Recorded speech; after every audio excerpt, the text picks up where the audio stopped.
우리가 설교 드렸던 것처럼 이 중간사를 통해서 언어가 통일되고 구약 성경이 공통언어로 번역이 되고 또 로마가 닦아둔 길을 통해서 이제 복음이 흘러갑니다. 자, 그렇다면 중간사의 이런 분위기와 상황이 조성됐다면 그 상황을 통해서 전해진 내용은 무엇일까요? 중간기를 배경으로 해서 그 내용을 살펴보는 것은 굉장히 중요합니다.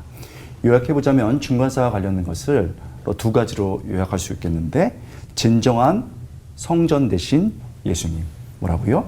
진정한 성전 대신 예수님. 또 하나는요, 궁극적 계시 대신 예수님. 궁극적 계시 대신 예수님. 성전과 정말 궁극적인 계시가 되신 예수님이 나타나게 된 거죠. 오늘 본문 요한복음 10장 22절은 이렇게 됐습니다. 예루살렘에 수전절이 이르니 때는 겨울이라. 여러분, 지금 이 구절에서 절기와 계절에 대해서 언급하고 있죠. 수전절이 이르니 겨울이라. 수전절은 중간사에 있었던 아주 매우 중요한 사건입니다. 유대인들이 성전을 회복하고 재봉헌한 사건이지요. 기원전 169년에 로마의 장군 안티오쿠스가 예루살렘 성전을 뚫고 들어옵니다. 들어와서 기구를 탈취하고 그리고 성전 제단에 돼지 피로 제우스 신에게 제사를 지냈습니다. 이건 정말 있을 수 없었던 일이지요. 그래서 분노한 이스라엘들은 164년 마카비를 중심으로 해서 헬라군을 예루살렘에서 몰아냅니다. 그리고 한 유대인이 피신하면서 끝까지 감추고 있었던 성전의 불, 납텐이라고 합니다. 납텐이라고 하는데, 이 성전의 불을 목숨을 걸고 지키고 있었는데 그것을 다시 성전에 불을 붙여서 다시 성전을 새롭게 한 것입니다. 이것이 바로 수전절입니다. 지금도 유대인들은 매년 12월에 빛의 축제인 하누카를 이 사건을 기념해서 하고 있는 것이죠.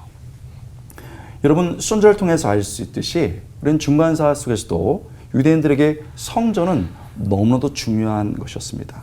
성전은 제사를 통해서 그들이 완벽하게 씻음을 받을 수 있고 거룩함이 열리는 기회였습니다. 또 하나는 그렇게 하나님께 나아가서 하나님과 함께 거할 수 있는, 죄 씻음과 더불어 하나님과 함께 있을 수 있는 장소이기도 했습니다. 그런데 여러분, 한계가 있었죠. 인간의 죄는 계속됐기 때문에 매번 제물을 바쳐야 됐습니다. 그래서 성전에는 늘 피냄새가 났었습니다. 그뿐만 아니라 성전은 일정하게 택한 사람들만이 들어올 수 있었죠. 유대인. 그리고 유대인 중에서도 계급에 따라서 다 거리가 있었습니다. 인간이 만든 성전의 한계라고 볼 수 있었습니다.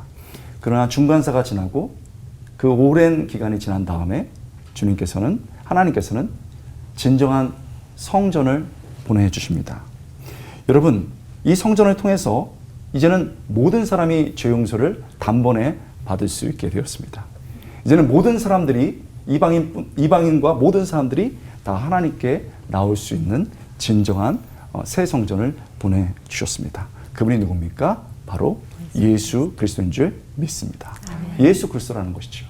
성경적인 근거가 있나요? 이렇게 되어 있습니다. 요한복음 1장 14절, 말씀이 육신이 되어 우리 가운데 거하심에, 여러분 잘 아시죠? 우리 가운데 거하심에 그의 영광을 보니 아버지의 독생자의 영광이요 은혜와 진리가 충만하더라. 말씀이 육신이 되어 우리 가운데, 이 말이 굉장히 중요합니다. 우리 가운데 거하심에. 여러분, 여기서 보면 예수님이 육신이 돼서 우리 가운데 거하셨다라는 말입니다. 그런데 거하심에, 이게 되게 중요해요.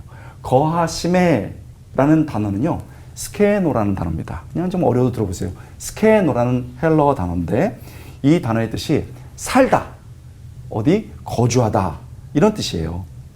근데 문자적인 뜻이 이거고 이게 문화 언어예요. 항상 헬러어는 문화 언어가 있거든요. 살다, 거주하다. 근데 원래의 그 행동의 그 뿌리는 뭐냐면 텐트 장막을 펼치다. 왜 텐트 장막을 펼쳐요? 어디 땅 가운데 텐트 장막을 펼치는 것은 거기 살거나 거하려고 하는 거잖아요. 그래서 그 뜻이 나중에 살다, 거하다가 되는 것이죠. 왜 요한은 성령의 감동 속에서 이 단어를 썼을까요? 여기서 이 단어가 예수님께서 장막을 펼치다고 말씀하셨는데 이 장막은 하나님이 거하시는 성막을 말합니다. 건물 형태의 성전이 있기 전에 하나님은 장막 형태에서 성막에서 이스라엘 백성과 함께 계셨지요. 하나님이 자신의 백성과 함께 그렇게 하길 원하셨습니다. 거하기를 원하셨습니다. 그리고 그 절정이 신약시대에 당신의 아들인 예수 그리스도를 통해서 이제는 성막이 아니고 육신으로 이 땅에 오셔서 장막을 펼치셔서 새로운 성전이 되는 겁니다. 이 성전이신 예수님을 통해 유대인뿐만 아니라 모든 사람이 죄 용서를 받고 우리 같은 사람이 죄 용서를 받고 그분의 안에 거할 수 있게 된 것입니다. 한편 요한복음 1장 14절 초반부에 말씀이 육신이 되어 라는 말씀도 굉장히 중요합니다. 여기서 말씀은 로고스를 번역한 겁니다. 우리 너무 잘 알죠? 진리신 예수님입니다. 창세 때부터 함께 계셨고 요한복음에 따르면 그분은 하나님과 함께 계시며 그분의 모든 계획 속에 함께 계셨습니다. 그러나 하나님의 놀라운 가장 큰 계획, 여러 것이 있지만 그 중에 가장 중요한 것은 구속, 구원이셨습니다.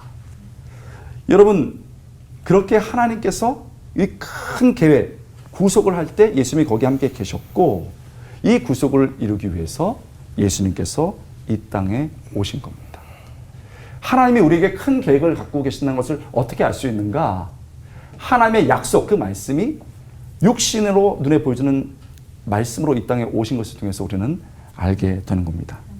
중간사를 암흑기라고 했습니다. 왜인가요? 어떤 선지자도 하나님의 계시도 없었습니다.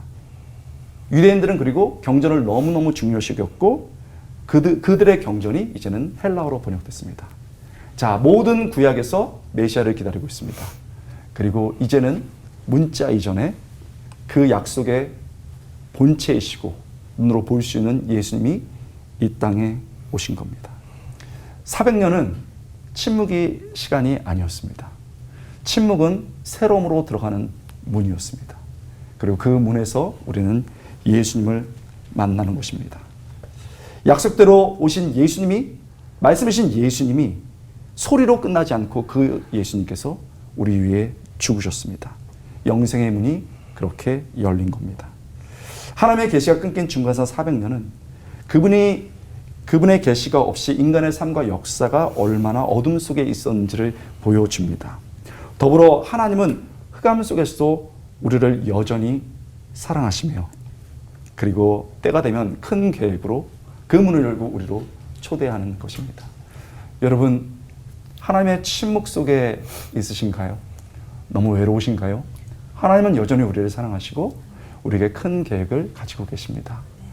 그 큰 계획 속으로 들어갈 수 있기를 침묵 속에서도 인내하며 기대할 수 있기를 바랍니다. 기도하겠습니다. 하나님, 때로는 주님께서 보이지 않는 것 같고 또 하나님이 정말 침묵하시는 것 같아도 그 오랜 기다림과 침묵의 시간이 새로움으로 들어가는 문임을 알고 인내하고 소망하고 끝까지 믿음의 길을 뚜벅뚜벅 걷게 하여 주시옵소서. 감사드리고 예수님의 이름으로 간절히 기도드리옵나이다. 아멘. 구약에선 하나님이 직접 드러내지 않으시고 성막으로 우리와 함께하고 싶은 마음을 표현하셨다고 했는데 신약에 와서는 성전 그 자체로 존재하시고 육체로 우리와 가까이 사신 이유, 요게 궁금합니다. 이게 그렇게 쉬운 건 아니고요. 성전 신학이라고 이일 교수님께서 이렇게 두꺼워요. 쉽게 말씀드렸습니다. 하나님께서 이제 출애굽을 했습니다.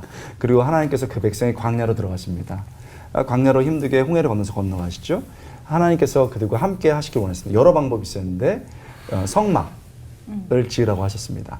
자, 그때 당시에 고대 근동의 모든 거의 그 대강국의 성전, 그러니까 그것들은 다 돌로 지어졌습니다. 다 고정돼 있었고 거기에 아주 화려하게 돼 있었습니다. 근데 하나님께서는 그게 아니다. 텐트 형식, 장막 형식으로 성막을 만들어라고 했습니다. 왜 그렇습니까? 그래야 이동할 수 있으니까.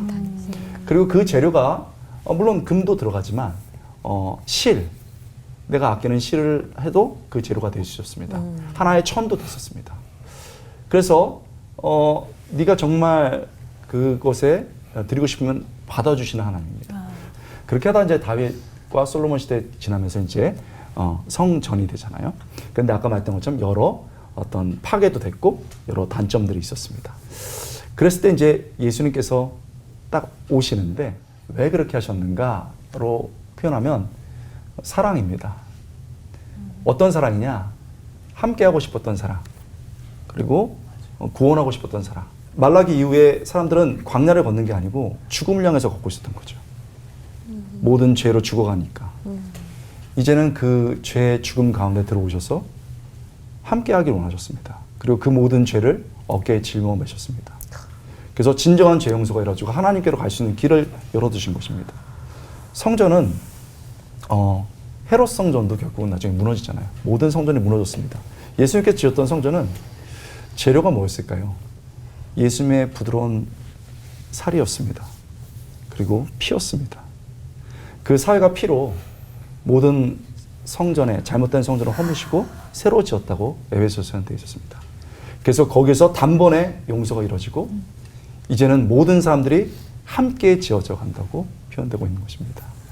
그래서 여러분, 이 성전을 통해서, 진짜 성전 되신 예수님을 통해서 우리가 늘 용서받고 우리 모든 사람들이 하나님 아버지로 나아갈 수 있다는 것들을 꼭 기억했으면 좋겠습니다.